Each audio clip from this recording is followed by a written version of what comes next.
മുത്താറി നല്ലോണം കഴുകി അതൊരു ദിവസം കുതിർക്കാൻ വെച്ച് അതിനുശേഷം തോർത്തിൽ കെട്ടി മുളപ്പിച്ച് വെച്ച മുത്താറിയാനത്. ഇതാണ് നമുക്ക് ഞാൻ ബ്രേക്ക്ഫാസ്റ്റിന് ചിലപ്പോൾ എല്ലാം കൊടുക്കാറില്ല. 2 ദിവസം കഴിയുമ്പോഴത്തേക്ക് പിറ്റേന്ന് തന്നെ അത്യാവശ്യം മുളയെല്ലാം വരും. ഒരു ദിവസം കൂടി കഴിയുമ്പോഴത്തേക്ക് ഞാനത് 2 ദിവസം വെച്ചിട്ടുണ്ട്. അതുകൊണ്ട് നന്നായിട്ട് മുളച്ചിട്ടുണ്ട്. അങ്ങനെ എടുത്ത് വെച്ച് ഇതെടുത്ത് നോക്കുമ്പോൾ കാണാൻ നന്നായിട്ട് കട്ട പിടിച്ച് നന്നായിട്ട് മുളച്ച് നിൽക്കുന്നുണ്ട്. അതിനുശേഷം ഞാനത് വെയിലത്ത് വെച്ചിട്ട് ഉണക്കാൻ പോവുകയാണ്. നല്ലൊരു മൂടിയിലേക്ക് നല്ലോണം പരത്തി വെച്ചിട്ടുണ്ട്. നല്ലോണം ഒന്ന് ഉണങ്ങിക്കിട്ടാൻ വേണ്ടിയിട്ട് വെയിലത്ത് വെച്ചാണ് ഇപ്പോൾ ഉണക്കാൻ പോകുന്നത്. അങ്ങനെ ആ മൂടിയിലാക്കി ഞാനത് വെയിലത്ത് കൊണ്ടുവച്ച് വെക്കുകയാണ്. കൊലായി തന്നെ നല്ല വെയിലുള്ളതിനെക്കൊണ്ട്. അതിനുശേഷം ഞാനതൊന്ന് ഒരു ദിവസം വെയിലത്ത് വെച്ചുള്ളൂ. അതിനുശേഷം ഇത് നന്നായിട്ടൊന്ന് വറുക്കുകയാണ്. വറുത്ത്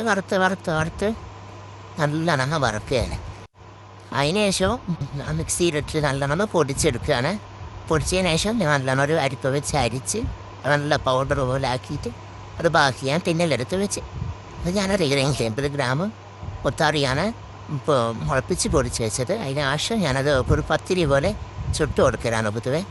അപ്പോൾ അതിലേക്ക് മുത്താറി പൗഡർ ഇട്ട് അതിനുശേഷം കുറച്ച് ഉപ്പും എക്സ് പൗഡറിലിട്ട് കുറച്ച് വെള്ളം ഒഴിച്ച് നന്നായിട്ട് മിക്സ് ചെയ്ത് അതിനുശേഷം ഞാനതൊരു പത്തിരി പോലെ എൻ്റെ ചെറിയ മോളതിനെക്കൊണ്ട് ചെറിയ പത്തിരി ഞാൻ ഒക്കെ ചുട്ടത്. എനിക്ക് വെള്ളമായിട്ട് ചൂടണേ വെള്ളമായിട്ട് ചൂടാം. നല്ലോണം മറിച്ചിലിട്ട് ഒരു പത്തിരിയാക്കി എടുത്ത് അതിനുശേഷം ഞാൻ ഡേറ്റ്സും കുറച്ച് പഴവും റോബസ്റ്റ് പഴവും കൂട്ടി അതിന് കൂട്ടി കൊടുക്കലാണ്. സൂപ്പർ.